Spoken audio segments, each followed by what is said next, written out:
What's a company secret you can share now that you don't work there?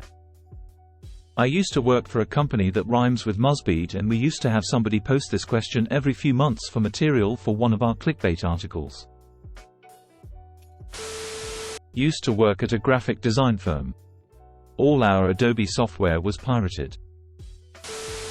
I used to work surveillance at a casino. From something like 3 stories high ceiling, we could zoom in on money on the table games and read the serial numbers of the bills. We could see the pips on the dice. Policy was to not look down blouses. In Vegas, everybody's got to watch everybody else. Since the players are looking to beat the casino, the dealers are watching the players. The boxmen are watching the dealers. The floormen are watching the boxmen. The pit bosses are watching the floormen. The shift bosses are watching the pit bosses. The casino manager is watching the shift bosses. I'm watching the casino manager. And the eye in the sky is watching us all. Government-funded refugee advocacy agencies at a time were approving a disproportionate amount of young women, 18 to 25, from Syria and Iraq with sexual assault history for their services. Upon further investigation, I and my team discovered consultants from said agency were engaging in sexual relationships with these girls. They were denying them opportunities of employment to keep them in financial destitution purposely. When the girls became desperate, the offer of private prostitution was made by the consultants. I whistle blew to the organization heads. They thanked me and the consultants were gone the next day. Huge meeting with senior board, apologies, this isn't the way we do things. Speeches blah blah blah.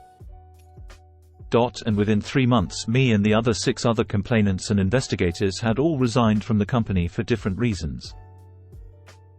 On paper it looks coincidental. In reality we were all individually pushed out. 2 of the consultants that we uncovered were doing the worst were not fired. They were given the option to resign and are currently working at other agencies with vulnerable young women. Maple sap can be trucked in from other states, and where it's turned from sap to syrup decides on the state it comes from, not the location of the trees. Inbound call center. "We are currently experiencing an unusually high call volume" message is permanent. They just didn't staff adequately. Olive Garden breadsticks are just Fran's brand breadsticks, garlic salt, and butter ETA. It's margarine, not butter. I forgot there is a difference. I worked as a dog groomer for a summer. We gave your dog a treat even if they weren't good. Scandalous. If you don't hear music when you're supposedly on hold, the operator simply muted their mic and can still hear you. I've heard interesting and damning things while they thought I couldn't hear them. Worked in insurance. Hundreds of people have access to your SSN with no security clearance or background check. The same is true of every HR office in existence. Worked at a major cable ISP and their 4 billing cycles. They upgraded the billing system, but did something wrong, and all but the current cycle got a late charge. But instead of fixing it immediately, we were told to credit their account if the customer called in. I did the math, and for the size of our city, and the 3 out of 4 of people wrongly charged, it was over $1 million USD. Most people just pay their bill and don't look to close. Edit. It was Time Warner, which was bought out a couple times in my area. Arby's manager replaced the expiration stickers on the bread with new ones. I guess so the bread would last longer that way. I threw out 100 plus pitters with green fuzz on them after checking the manager's work.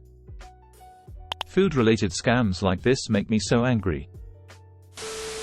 If you were on live chat with customer care, I could see what you were typing before pressing send.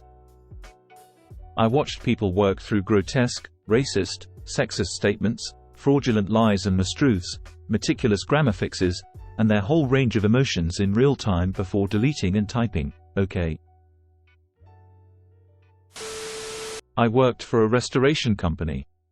One time an elderly woman called them to clean her house. She was a hoarder or there had been a fire. I can't remember. Anyway, The company charged $57,000 for the work to be done, but in actuality they couldn't even get the charges to add up to $20,000. She couldn't file this on her insurance. There are other examples of gross overcharging, but this is the worst I know of that wasn't on the large loss side. The lesson here: if you have water, fire, mold, or hoarder damage and call in a company to clean it up, go through every line item on the invoice. Every single one. Your luggage at an airport isn't really handled with care. I worked for a large construction company, and the sales guys would intentionally omit items from contracts because they received incentives for what would then become a change order. Me. You forgot to include any framing in this contract, sales weasel. Oh, I guess it's a change order then. * customer cries. The difference between the high-quality deli meat sold at M&S and the regular deli meat sold in other grocery stores is that we changed the label. We would literally stop the production line, wait for the guy who ran the label machine to swap them out, and then start it back up again. I used to work for an online craft-type store, and one of the things they sold was premium craft sand. It was literally sand from the hardware store. They'd buy £50 bags from Home Depot for $8, separate it into £1 bags, and sell those for $4 each. Hotels do not typically have security, maintenance or housekeeping on staff 24/7. Once housekeeping finishes cleaning all the rooms, the entire staff leaves except for one front desk employee. Was in Detroit for work and opened my hotel door in the morning to an open knife sitting right by my door. Now, obviously this could have just been someone accidentally dropping it, but I wanted to ensure there wasn't someone trying to pick the lock or gain access to my room in the middle of the night. Asked the front desk if they could pull video from their cameras in the halls. "Ah, sir, those are fake. This was a Hilton property." The stain protector is only useful if you actually file a claim. It isn't a magic fucking potion. Most furniture companies sell some sort of stain protector as an add-on. People buy it, thinking it has some magic ability to prevent stains over the life of a piece of upholstery, then, 5 years later, spill some Kool-Aid on that shit, and the stain doesn't come out. With most of these protectors, there's a warranty claim process that will get you a new sofa, or a new set, if your sofa pattern isn't made anymore, but nobody ever files a claim. That's the gimmick. The company is counting on you not actually holding them to the deal that they made you, and virtually nobody does. In the United States, one company's bread and butter was simply reboxing and relabeling computer monitors from China to make it seem like they were from the company and assembled in some way by them. I'm 90% sure a company I worked for was importing product from China, repacking it and selling it as made in USA. i.e., blending it with the product we did make in the US. I worked for a major hotel chain in housekeeping for over 10 years. The number of suicides and people who die naturally in their rooms is a lot higher than you'd think. I worked at a huge convention hotel with over 1,000 rooms, and it happened quite often. Unless it was a pretty gnarly mess, it would just get cleaned like normal and the next guest had no idea. At one of the hotels I worked at, a woman killed herself by drinking antifreeze. Her body was blue, blood, vomit, and poop everywhere. My friend who was maintenance saw it and couldn't sleep that night. Working at hotels will change you. Ice manufacturing. My shift manager dropped a 7-gram bag of weed in a bag of ice. It went out for delivery. No one ever phoned in to complain though. All new clothing and everything you try on is dirty. I've worked in retail for years and it still shocks people, but there's no washing machine or disinfectant spray or wipes. Nothing. I've opened boxes of new clothes that had white bugs coming out of it. Seen woman after a workout class come and try clothes on, then just leave still sweaty from the class. One older lady left dime-size skin flakes in the clothes she tried on.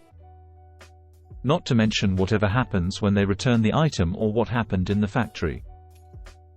People are gross, nothing is clean, always wash your clothes when you get them home. When I worked at a Godiva store, we would turn expired chocolate bars into sample pieces. This has to be the most benign comment in this whole thread. Chuck E. Cheese isn't a real mouse.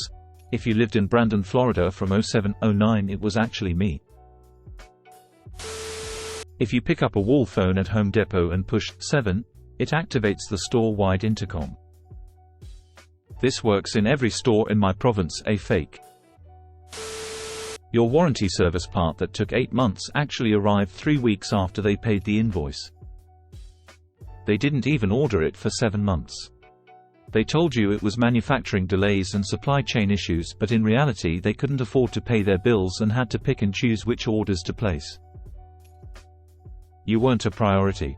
They were just really bad at budgeting and damage control. Ice machines are disgusting inside, full of slime. I worked at a candy bagging warehouse like the crappy .99 gas station candy, where we would even make trail mix by hand. Tons of sweat would drip into the mix because we would be in a 100F+ room with little ventilation. Also, my boss was a hunter, so a quarter of the warehouse was dedicated to his taxidermy treasure room. Fucking smelt like shit in the summer, but he was so proud of himself. Edit. Also should add that if the expiration dates were bad, we would use nail polish remover to take the date off. I used to work as a receptionist at an upscale salon. While I was there, the salon introduced a new line of products marketed towards men. Up until that point, most of our products were marketed towards women, but the execs saw that we were getting more male customers. Every item in the men's product line was about half the cost of our other products. The men's shampoo was the exact same shampoo the salon had been selling for years, but because they put it in black packaging with the word man on it, it was half the price. The owner's explanation was, well, men don't want to pay that much for hair products. For the rest of the time I worked there, every time a woman came up to buy that shampoo, I'd tell her that the men's shampoo was the exact same product for half the price. I worked at a Petco in Alaska. Apparently brown, black mice are not allowed up here. Only white mice. We got a shipment in of a bunch of black-brown mice and had to take them to the vet to be killed. Also, the animals are literally shipped in on a UPS truck and delivered in packages. I would open a package and it would be full of fish or mice or snakes. Yeah, I never knew what was coming. It was wild. Luckily, my shift manager was a really good person.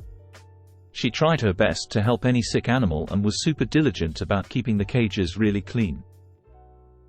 She would stay after hours to care for the sick animal in the back and double down on cleaning. When upper management came, they didn't give a shit how clean anything was. They would yell at us to get more customers to sign up for pet rewards. If I didn't pester every single person checking out, they would get angry and give me point deductions. I have no idea what the deductions even did. One of the upper managers watched me for like 3 hours when I was at the register. He said I wasn't pushy enough on getting people to donate, sign up for shit. Bitch. I will ask once, and if they say no, I am not asking again. That shit is annoying AF. He also got mad at me when I didn't clean the birdcage fast enough. It took time away from the register. Oh, I'm sorry, I don't want our birds to stand in their own shit for hours, so yeah, I'ma take my time to scrub that shit clean. Also, don't buy fish from Petco. Pretty much every shipment that came in, they were all infected with ick. Basically, half our tanks were in quarantine. We had several customers come back saying we killed their entire fish tank because of a fish we sold them. Fuck Petco.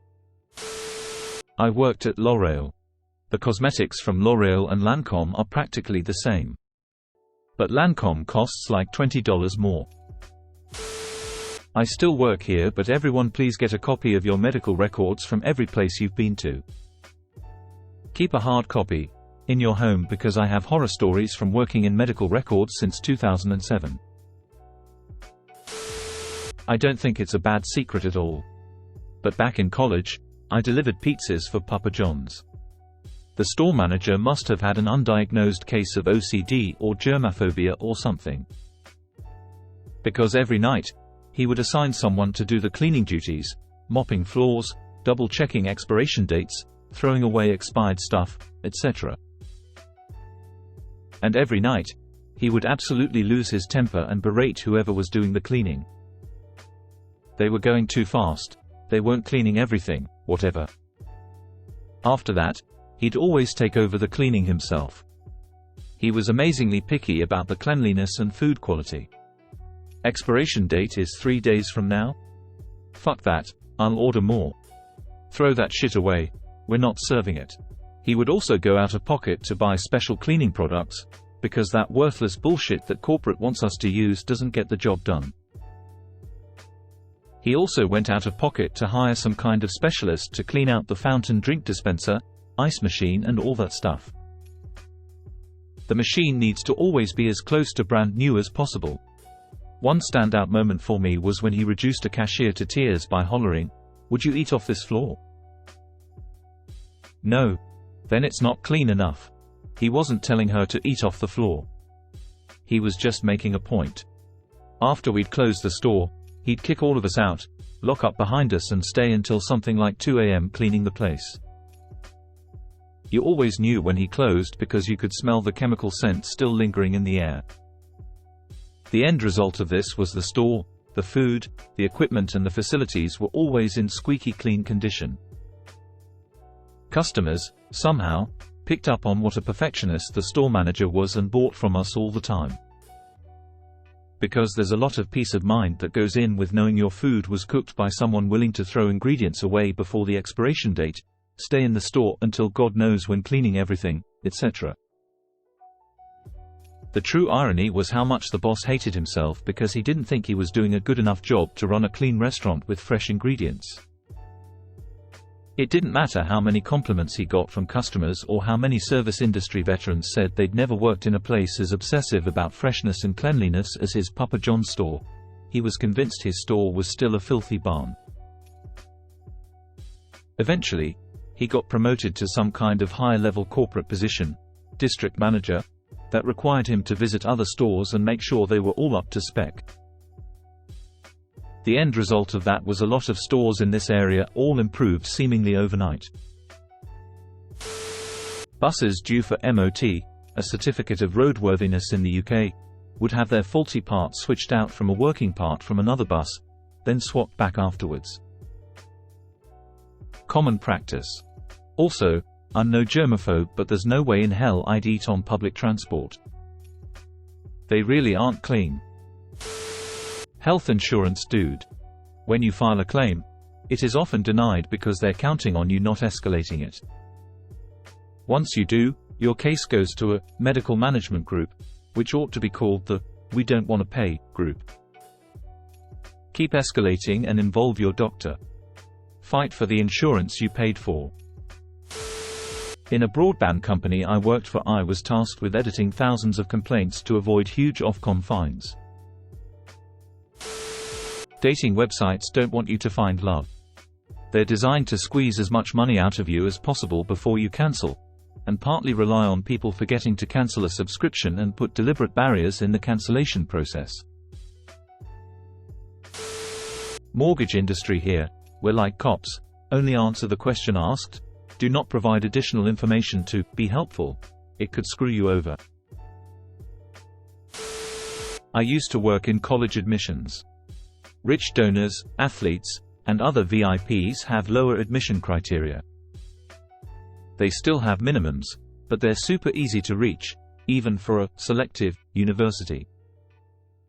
In the case of the university I worked for, BYU, children of General Church authorities also got this. Diet Sprite and Sprite Zero were the exact same thing. They didn't change the recipe one bit. They just changed the name and design. I've always assumed this, but it's nice to get confirmation. Oprah Winfrey had us edit her arm waddles in post-production. I worked at Olive Garden in the mid-90s while I was in college.